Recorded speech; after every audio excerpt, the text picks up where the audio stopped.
Bonjour, voulez-vous devenir mathémagicien? C'est tout à fait possible si vous savez tout ce que je vais faire maintenant. Voici la deuxième séance, l'histoire du marchand de ceinture. Ça se passe au début du XXe siècle, dans une foire. Il y a un marchand de ceinture qui tient un stand. Vous voyez les ceintures. Tout d'un coup, ce jour-là, le marchand de ceinture voit arriver beaucoup de touristes, un grand groupe. Et il se dit, mais toutes ces personnes vont m'acheter des ceintures, est-ce que je vais en avoir assez? Tout d'un coup, il a un doute. Alors il se dit, peut-être qu'il faudrait que je trouve une astuce avec les quelques ceintures que j'ai pour pouvoir en vendre davantage. Alors il a une idée. Il prend une ceinture et puis il va la boucler comme ça, tout simplement.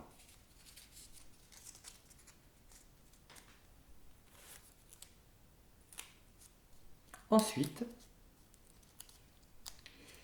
c'est un marchand qui est très très malin. Il se dit, voilà, si je découpe au milieu de la largeur ma ceinture,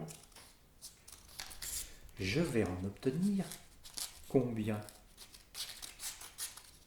Eh bien, c'est évident, je vais en obtenir deux. Voilà. Et ben ces ceintures, je vais les vendre le même prix qu'avant, mais j'en aurai comme ça deux fois plus. Je pourrai en vendre à deux fois plus de personnes. Voilà une excellente idée. Bon. Ensuite, le marchand de ceinture, parmi le groupe de personnes qui arrivent, il voit venir un monsieur qui est très très gros. Alors le marchand de ceinture s'inquiète de nouveau. Est-ce que je vais avoir une ceinture assez longue pour ce monsieur qui est vraiment très très gros? Qu'est-ce que je pourrais faire? Alors il prend sa ceinture et puis là, au lieu de la boucler comme cela, il va la boucler en faisant une torsion, soit dans ce sens-là, soit dans l'autre. Par exemple, il choisit de faire une torsion comme ça avant de boucler sa ceinture. D'accord?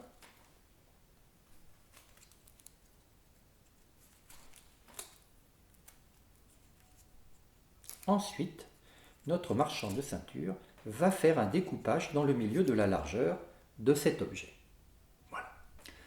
En passant, je vous parle de ce petit objet. Ça s'appelle un ruban de Möbius, M-O-B-I-U-S, du nom d'un mathématicien allemand du 19e siècle. C'est un objet assez intéressant. Vous voyez, là, le papier est plutôt jaune. Si je prends de la peinture noire et si je laisse aller un pinceau avec de la peinture noire le long du papier, eh bien, sans lever du tout mon pinceau de la surface du papier, je vais m'apercevoir que je suis en train de tout colorier en noir. Tout mon objet sera noir. Voilà. Si je faisais la même chose à partir de ceci, en mettant un pinceau noir là, j'obtiendrai du noir tout autour, mais l'intérieur resterait jaune. Cet objet, il aura deux faces, une face noire et une face jaune. Tandis qu'à partir du ruban de Möbius, c'est ça qui fait son originalité, si vous vous mettez à mettre du noir ici, tout devenant noir, mais tout se fasse comme s'il n'y avait qu'une seule face. Pas une externe et une interne, une seule face, puisque tout est de la même couleur noire. Alors, je reviens à mon marchand de ceinture qui voulait faire une ceinture pour un monsieur qui était très très gros. Il découpe toujours dans le milieu de la largeur, voilà, sa ceinture. Que va-t-il obtenir? Tout à l'heure, en découpant dans le milieu de la largeur, vous vous rappelez, on a obtenu deux ceintures. Et là, qu'est-ce qu'on va obtenir en découpant dans le milieu de la largeur cette ceinture qui est bouclée avec une torsion? Est-ce qu'on obtient deux ceintures? Eh ben non, on n'en obtient qu'une seule ceinture. Et cette ceinture, eh bien, elle est beaucoup plus longue que la première fois, vous voyez. Et donc on la déboucle, alors évidemment elle est tordue, hein, on va la déboucler puis la remettre à l'endroit, mais ça va pouvoir servir pour le monsieur qui est très très gros, et le marchand de ceinture est donc très très content. Voilà. Notre marchand de ceinture n'a pas fini son travail. Il a maintenant une autre idée. Aujourd'hui, c'est l'anniversaire de deux amis qui occupent un stand voisin sur la foire. Ils tiennent une boutique aux monstres. Alors c'est une boutique où on paye pour pouvoir aller observer une grenouille qui a 2 têtes, un mouton qui a 5 pattes. Vous voyez, des choses monstrueuses comme ça, des erreurs de la nature. Et d'ailleurs, le stand est tenu par 2 frères siamois. Alors 2 frères siamois, malheureusement, ce sont 2 personnes qui sont nées ensemble, soudées par le bassin. Et on ne peut pas les séparer, il y a 2 têtes, il y a 2 personnes, mais elles sont soudées l'une à l'autre, elles ne peuvent pas être indépendantes et vivent indépendamment l'une de l'autre. Et les médecins, au début du XXe siècle, avaient beaucoup de mal à séparer des personnes comme ça, c'était très dangereux, ça pouvait les faire mourir. Et même maintenant, au XXIe siècle, c'est quelque chose de très très délicat. Aujourd'hui, c'est l'anniversaire de ces 2 frères siamois qui tiennent la boutique aux monstres. Et notre marchand de ceintures veut leur faire une surprise. Alors voilà ce qu'il fait. Il prend une de ses ceintures et puis il va la nouer d'une certaine façon. Au lieu de faire comme ça, comme la première fois, au lieu de faire une torsion comme pour le monsieur très très gros et le ruban de Möbius, il décide de faire une double torsion, c'est-à-dire il tord une deuxième fois avant de nouer sa ceinture. Voilà. Alors, notre marchand obtient cet objet. Voilà. Et comme tout à l'heure, il va faire un découpage dans le milieu de la largeur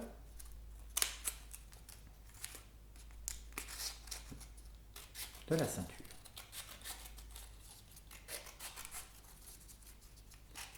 Que va-t-il obtenir? Est-ce que ça va être 2 ceintures séparées comme la première fois? Est-ce que ça va être une seule ceinture mais beaucoup plus longue? Ou bien encore autre chose? Allons-y, allons-y, allons-y. Surprise, suspense. Hop! Qu'est-ce qu'on obtient? Alors regardez bien, on obtient 2 ceintures. Il y en a 2 et elles sont prises l'une dans l'autre. Voilà. Alors, si elles sont prises l'une dans l'autre, les 2 ceintures, eh bien, c'est un petit clin d'œil amusant pour nos 2 frères siamois qui sont eux aussi pris l'un dans l'autre. Ils ont leur bassin soudé un petit peu enchevêtré comme cela. Voilà. Donc c'est un cadeau d'anniversaire avec les 2 ceintures prises l'une dans l'autre pour les 2 frères siamois. Voilà. Notre marchand de ceintures aime lancer des défis au public qui passe devant sa boutique, devant son stand. Et voici un objet qui lui sert de défi. Voilà ce que propose le marchand de ceintures. Il dit, voilà, vous avez ici 2 anneaux qui sont collés l'un avec l'autre pour fabriquer une croix. Est-ce que vous voyez la croix? Voilà. Si on aplatit, voilà, ça ressemble davantage à une croix de 2 anneaux. Voilà. Alors pour aller plus vite, on pourrait dire qu'on a 2 ronds en croix. Voilà, 2 anneaux en croix, 2 ronds en croix. Et le marchand de ceinture défie quiconque de découper en 2 coups de ciseaux rectilignes cet objet pour obtenir à la fin 2 carrés. Il faut 2 carrés. Et il faut que tout le papier soit utilisé. On n'a pas le droit de jeter un morceau du papier. Voilà. Comment, à partir de 2 ronds collés en croix et avec 2 coups de ciseaux en ligne droite, comment obtenir à la fin 2 carrés? Il ne faut pas tricher. Par exemple, 2 coups comme ça, on aurait un carré ici, mais il resterait un morceau de papier là qui ne serait pas du tout carré, ça n'irait pas. Hein. Alors, comment faire pour obtenir 2 carrés à partir de cet objet? Alors regardez bien. On prend l'un des 2 anneaux, on l'aplatit, et puis on va faire la première découpe en ligne droite selon cet axe-là qui passe par le milieu de sa largeur. Alors voilà la première découpe. Alors évidemment, il faut actionner plusieurs fois les ciseaux, mais c'est une seule découpe en ligne droite. Voilà. Alors, qu'est-ce qu'on obtient au bout de cette première découpe? On obtient une paire de lunettes, on obtient une paire de menottes, c'est comme vous voulez, comme ça vous fait plaisir. Voilà, ça c'était la première découpe.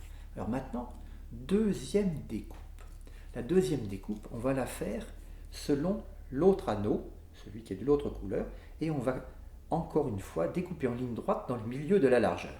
Alors voilà, attention, vous voyez bien, dans le milieu de la largeur, voilà la deuxième découpe qui arrive.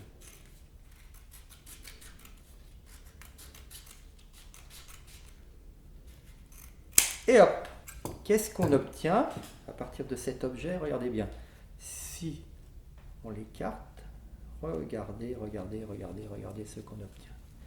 Eh bien, on obtient deux carrés. Est-ce que vous voyez deux carrés ou bien est-ce que vous n'en voyez qu'un? Si vous n'en voyez qu'un, ce n'est pas grave. Vous allez en voir un deuxième bientôt. En effet, il faut penser au contour extérieur qui fait un premier carré et au contour intérieur qui fait un deuxième carré. Voilà les deux carrés qu'on obtient. Alors, pour que ce soit deux carrés, il faut que le rond vert et le rond rose que nous avons collés en croix soient évidemment de la même taille, parce que si on prend un grand rond et un petit rond, au lieu d'obtenir des carrés, on obtiendra un rectangle avec une grande longueur et une petite largeur. Ce n'est pas fini, il y a encore une histoire du marchand de ceinture qui vaut le coup d'être relatée. J'ai une cinquième expérience du marchand de ceinture à vous montrer. Voilà. Il a un ami qui marie son fils bientôt. Aussi, il a une petite idée de cadeau original, un petit peu astucieux et rigolo. Il a fabriqué cet objet. C'est une croix avec deux rubans de Möbius. Comme tout à l'heure, on avait fait une croix avec deux anneaux. Le premier anneau de ruban de Möbius a été fabriqué en faisant une torsion dans ce sens.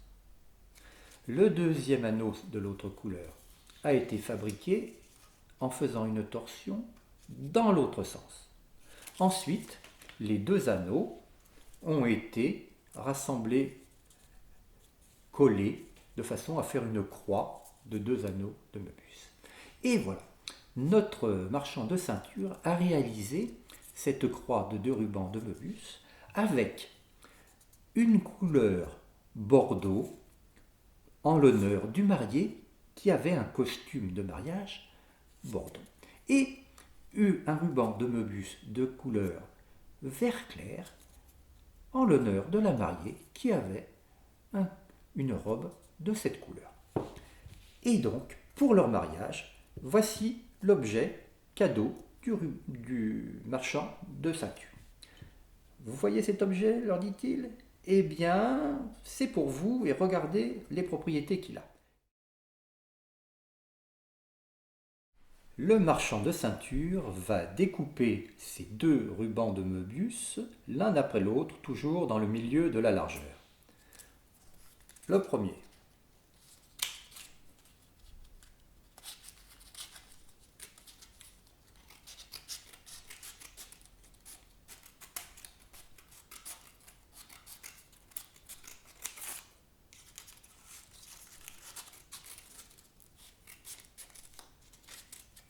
Est-ce qu'on obtient quelque chose de particulier, comme tout à l'heure une paire de lunettes? Non, il n'y a rien de particulier. Voilà. Ensuite, le deuxième, toujours dans le milieu de la largeur.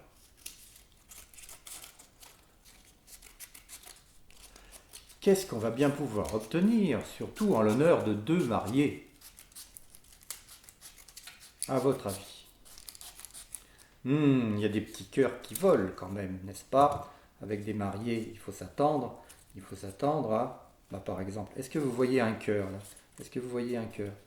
Là, vous voyez sa pointe et là le haut, voilà, vous voyez un cœur constitué d'une moitié rose et d'une moitié verte. Est-ce que vous voyez un deuxième cœur?